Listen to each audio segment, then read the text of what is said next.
So I'm sitting here with the notorious, infamous, famous porn star ValMidwest.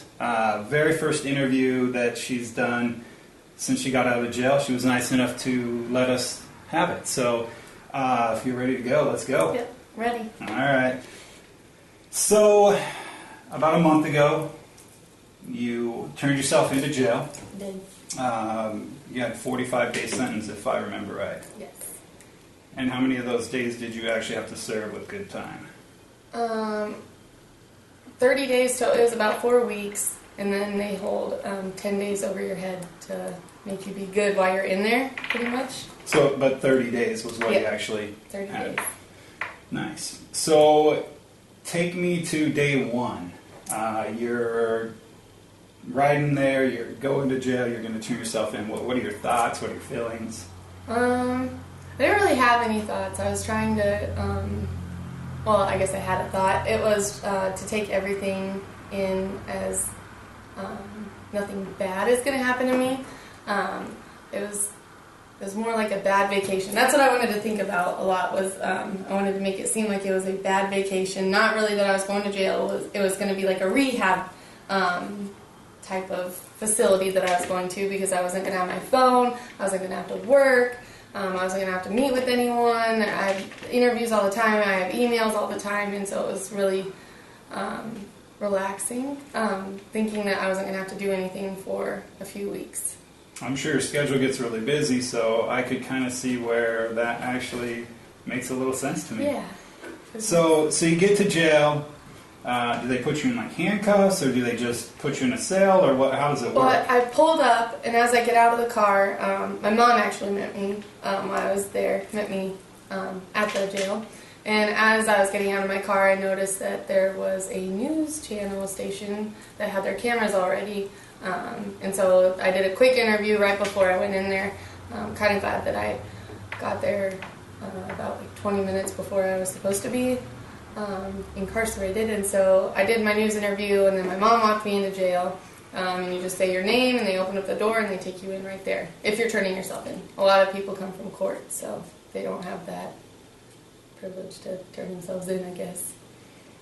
So would you say your first day was sort of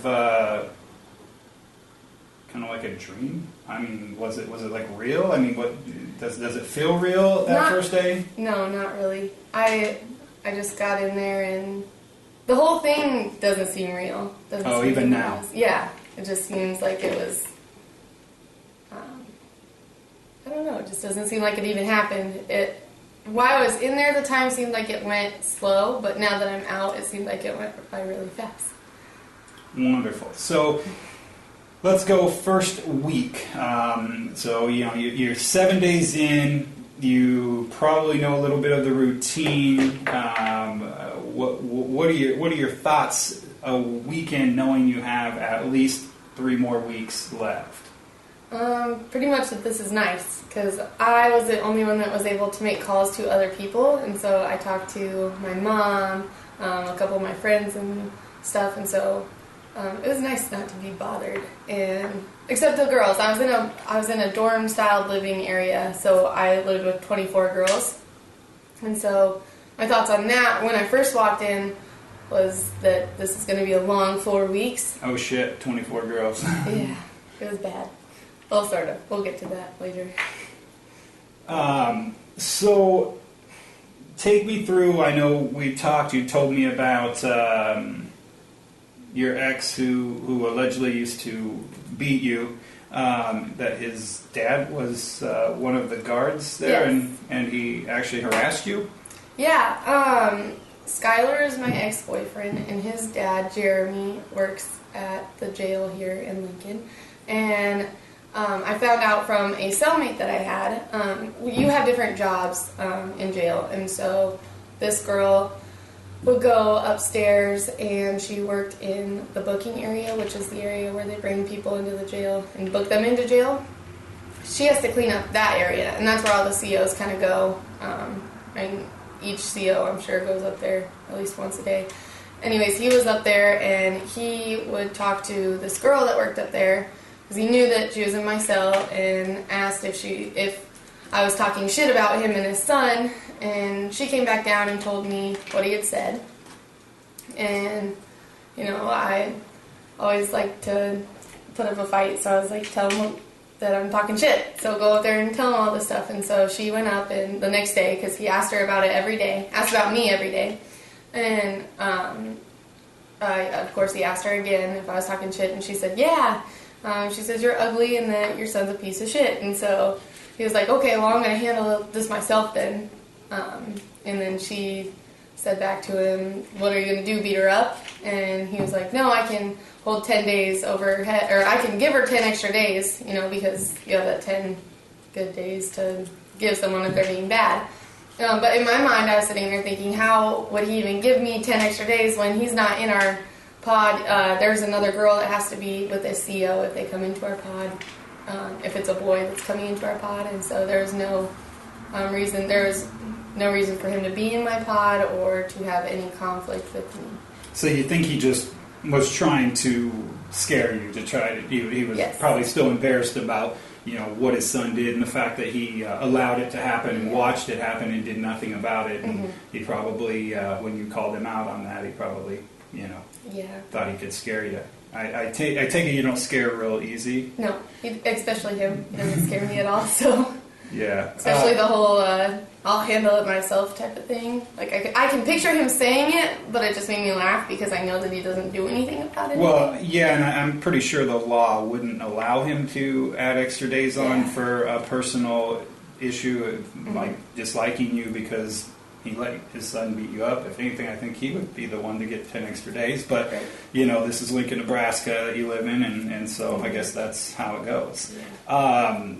And apparently he was saying this in front of a sheriff also. That's what caught her attention, was that it wasn't just to her, it was in front of a higher up ranking person at the jail, I guess, than what he was, than what he is. So he should have been written up probably immediately. Mm-hmm. And if you would have filed a grievance, then he probably, I would think that he would lose his job. I mean, you can't threaten...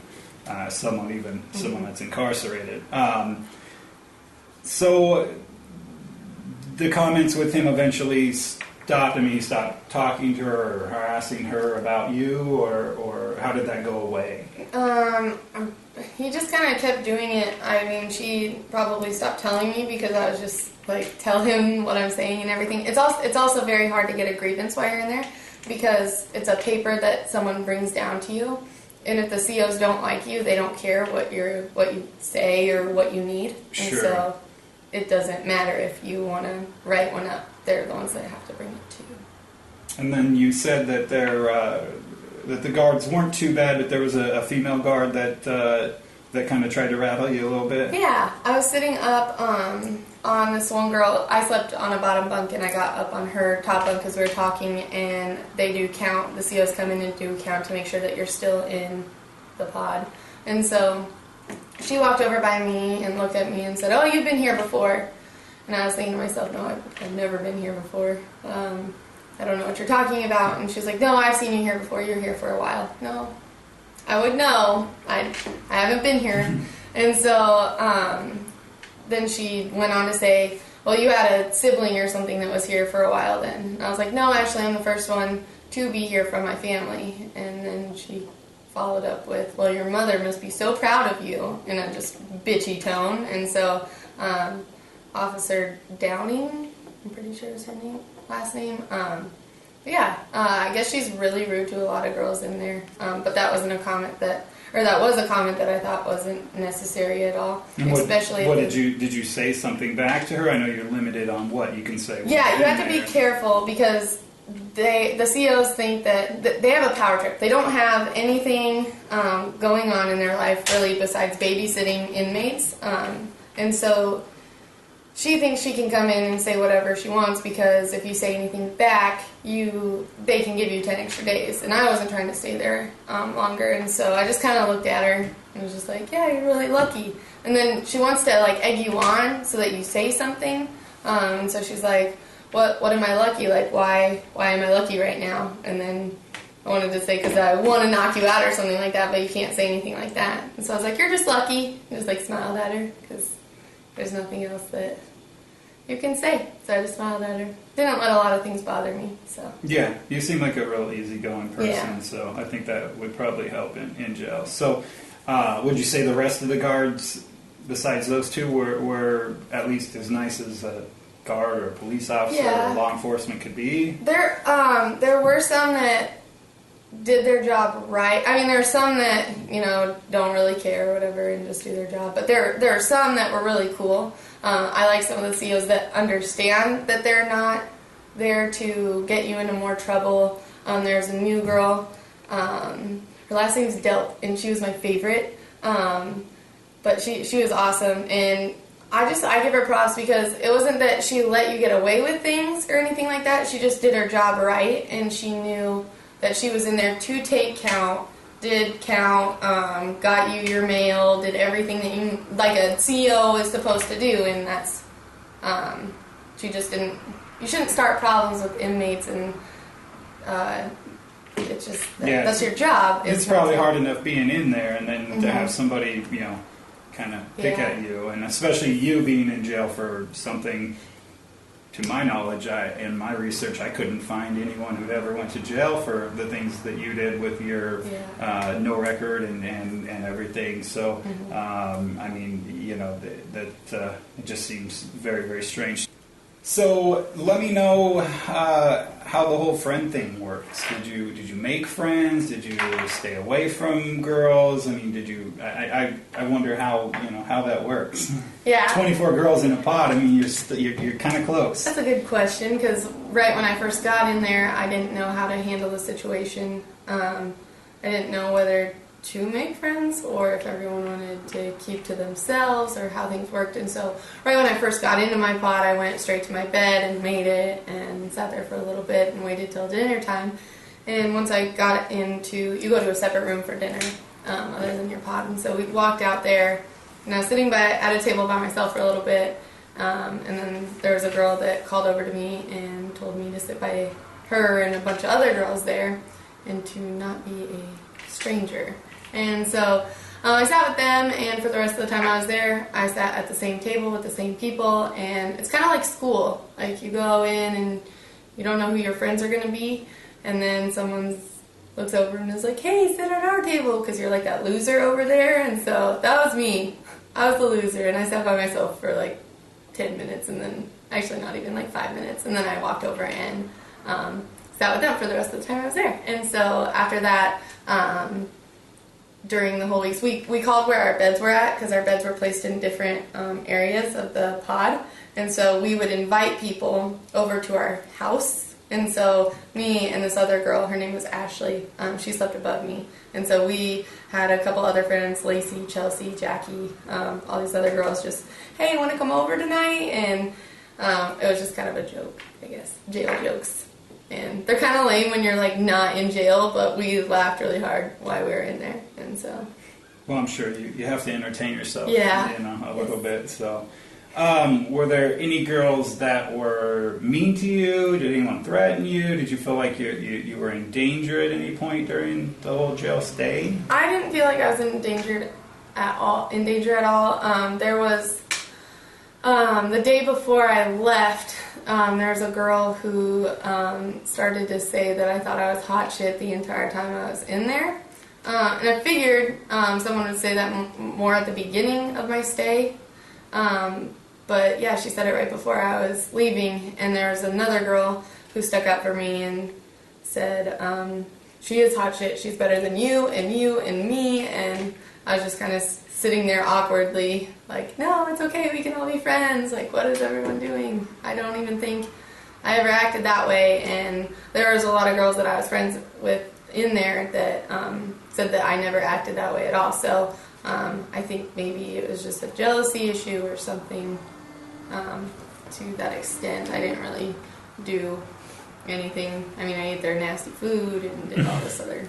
I mean, I didn't act bitchy. I have plenty of friends that are bitchy, I guess, and think that they're better than everyone else, and they always tell me I don't act like them, and I don't know why I'm friends with them anyways, but they're cool. You don't seem that way at all. You don't seem like the stuck-up girl. I mean, I've seen your interviews, and talk to you enough to know that you can when you meet that girl. Yeah. Thank you. So, any strange stories to tell us? Anything wild that happened in there? A fight? I don't know. Just something. Wild stories. That it was like a couple days after I'd been in there. There were 2 girls that were in there, and out of all of the girls in my pod, I would be scared of them. If I was scared of someone out of the whole pod. And so I walked up to go get my mail, and after you come back, there's a bathroom right as you're walking back. And they open up the bathroom door, and the bathroom is where you fight at. If there's a fight, you say, meet me in the bathroom, because there's obviously no cameras. And so they open up the bathroom door, and they said, can we see you in the bathroom? So I'm sitting there like, fuck, man. Fuck. I'm getting my ass beat by the 2 hardest girls in jail right now. And so, of course, you go in, because if you don't go in at that moment, the next thing you know, you're either going to the bathroom or showering, and these people are going to come in and jump you. So that's what I was thinking, like, okay, let's just get this over with. So I walk in there, and I turn around, and they're just kind of standing there staring at me, just straight-faced, and I'm like, what the fuck did I do? Like, what did I do? I didn't do anything. I minded my own business. And they said, can we see your boobs? I was like, what the fuck? My face literally went from like, all right, what's up, guys, to, wait, what did I hear this right? Like, you don't want to beat my ass or what? And so I was like, well, of course, sure. And so I just flashed them, and they just sat there, those are nice. Yeah, those are perfect. And so I was like, oh, thank you. And that's how you make friends in jail. And so what you do for a living carried over to safety in jail. So I guess there is a good point to what you do for every day. It pays off when you're in a tight spot. Mm-hmm. So would you say, I've seen your pictures, and you're tall, and you work out, you're in good shape. I mean, were you planning on fighting these girls if it had to, or someone if they had, or would you have just let them kick your ass and just save your extra time? Yeah. Or, did you ever think about that? Like, what you would do if the situation came about? It happened so quick that I didn't really think about it. I wasn't scared going in there. I was just kind of like, really? Like, does this really have to happen right now? I didn't do anything. But I didn't think... I don't know. I would have fought back as much as I could, but obviously when there's another person, one can hold you down and the other one can beat you till you're knocked out. So I didn't really think about what I was doing. I looked around at my surroundings thinking, like, what can I grab? But obviously you're in jail, and there are things definitely taken away because you're in jail. So there's nothing for you to use besides another person. And so she had that other person, and so I was just sitting there thinking I was fucked, because there was one that was bigger than me, not in a muscular type of way, but she probably would have been the one to hold me down, I guess. And the other girl was in there for stabbing someone, so I was just kind of like, these are 2 girls that are definitely out of my league as far as crime-wise why I'm in here. And yeah, you showed your boobs, they stab people. Yeah.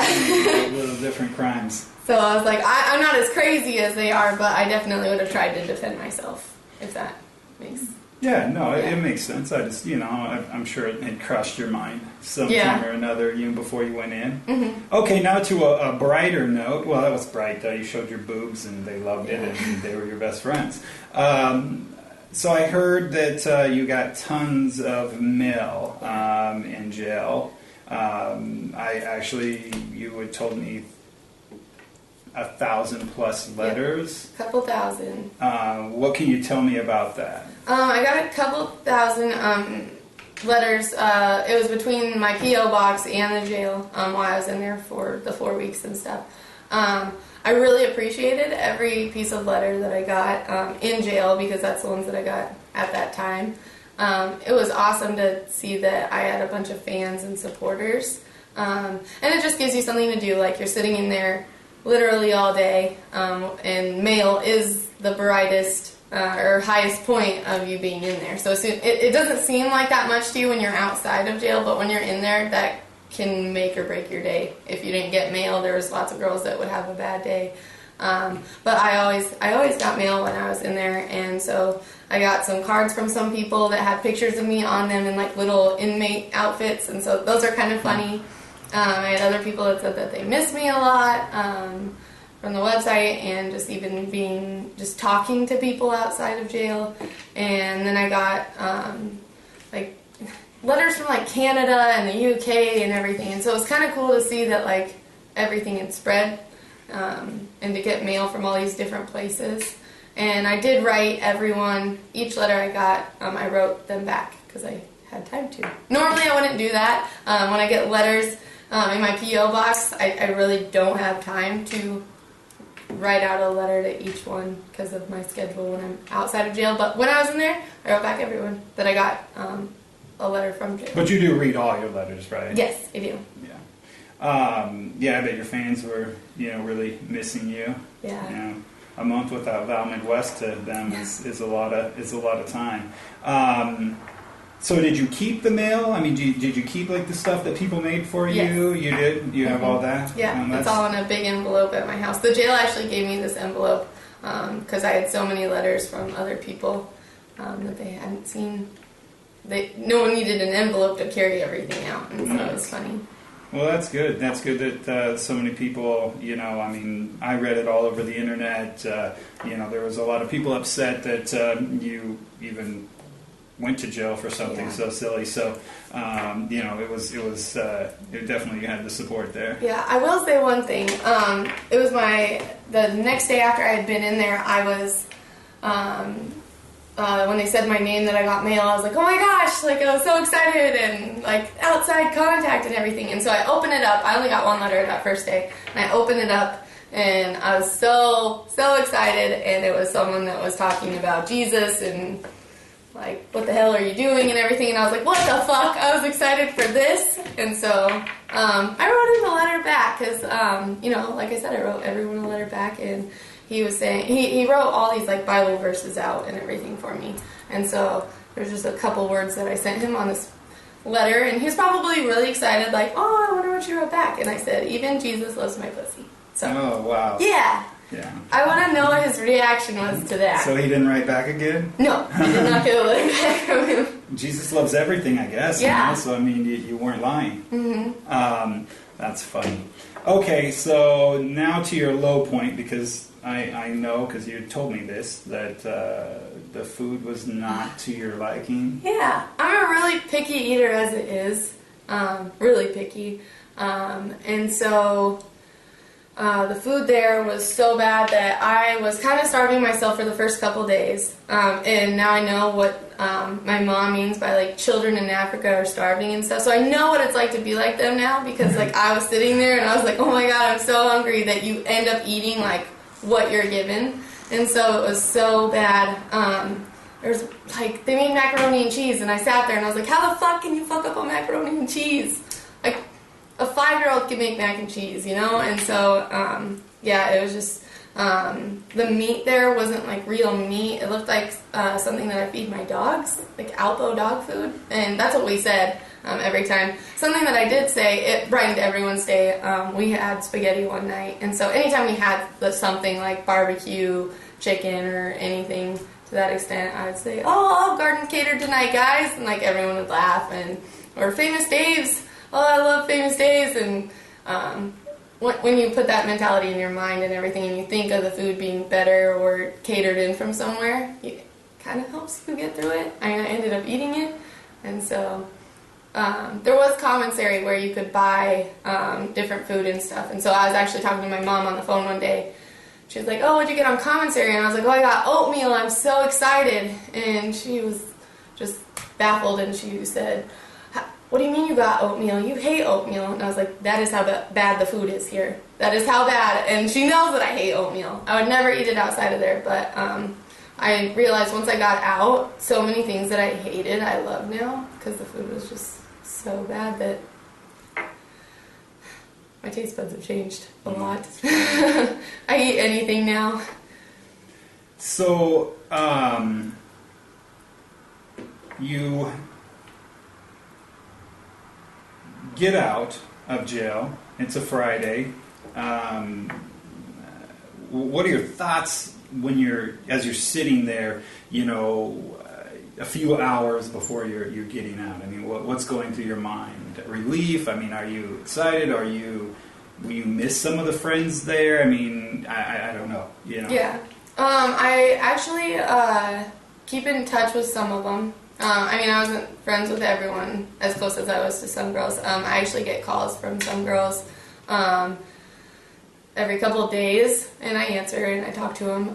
But right before I was leaving, I sat there and I was like, oh, I just want to sleep till I have to leave, but you're laying in your bed, or what they call a bed, and you can't sleep because your mind is racing because you're so excited to get out, thinking like, what are you going to do as soon as you get out and everything. And so no sleeping. I had people over in my house, and we just kind of threw like a going away party, and we all talked, and they said they were going to miss me. I actually had one girl, she actually started crying because she did not want me to leave, and so I told her, I would stay, but I don't really know.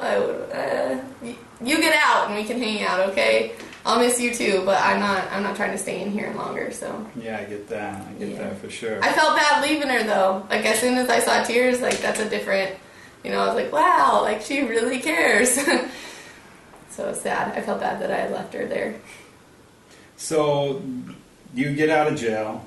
You are in your car driving. Where's the first place you went? Oh, okay. I went and got waxed because the entire time I was in there, I did not shave. They have these single blade razors that you use in there, and I was not. Girls would come out of the bathroom that have been there. I mean, the girls that would shave would come out just nicks everywhere, like they're just bleeding to death. And I was like, I'm not trying to bleed to death in jail. And so I just figured, I've never gotten waxed before ever in my entire life. I hate body hair. But I did it while I was in there because I was not about to use a single blade razor. So I let it grow out for 4 weeks, as nasty as it is. So 4 weeks without shaving. Yeah, it looked like a Yeti. I did. Wow. That's what I should have done. I should have gone into the woods for those people that look for him, and I would have been like, oh, they're right here, and ran out. And they would have believed it. They would have been like, I saw Bigfoot, man. So we're talking 4 weeks of armpit hair, leg hair, vagina hair,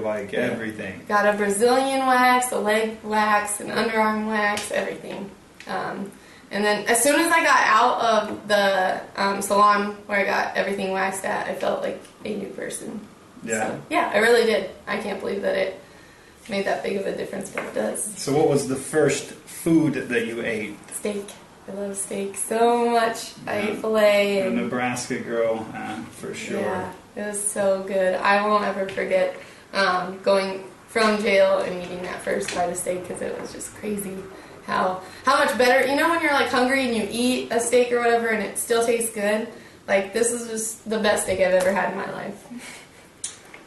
Well, I can vouch that this definitely made you more famous. I can vouch because I saw the articles, this thing went worldwide multiple times. I mean, when you first got ticketed, it went worldwide. You got, when you went to court and they took you to jail for that one day, when you got out on the appeal bond, I know it went worldwide. And then obviously being in jail, so 3 times. Are you experiencing more, more jobs, deals? I'm not sure how it all works. Yeah, I have more interview offers as far as everyone wants to talk to me, making worldwide news for the 3rd time again. It's crazy how many emails that I've gotten while I was in there, and then once I'm out, it's still coming in that it's taking me a lot longer to get back to everyone. I always get back to everyone, but I'm still working on everything. But anything that comes my way, I always talk to them, find out details, and I love trying anything. And so I guess that's... So on that note, what are your next plans? Do you have projects in the works? Are you taking some time off because you were in jail and I don't know. Mm-hmm. I'm actually trying to open up a new company. And I don't have I have the details on pretty much everything. I just like to make sure that everything is set in stone before I tell everyone what's about to happen, just in case certain things don't work out to how I want them to.